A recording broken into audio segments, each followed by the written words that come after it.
Hi, Matt Suing from Estate Law Partners. Now here's a question we talk about every day.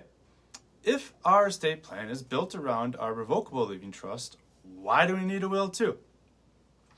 A revocable living trust is a trust you create while you're alive that is a separate document from your will.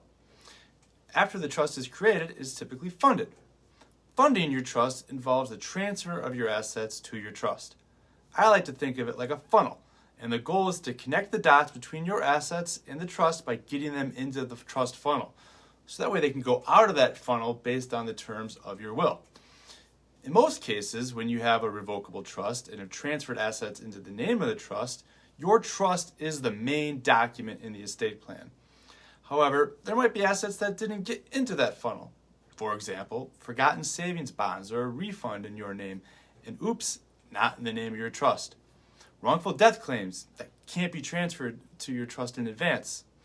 Now, if you don't have a will, any assets not owned by your trust will go through probate and be subject to state default rules, which may not be the same as you've said in the trust. We nickname the will a pour-over will, so that your probate assets are poured over or transferred to the trust upon death. Sometimes I like to think the nickname should be catch and release, since will would catch those probate assets and then release them to the trust, so the trust does the heavy lifting. Now, another very important reason for having a will, regardless of whether there's any probate, is a will is where you nominate someone to serve as guardian for your minor children.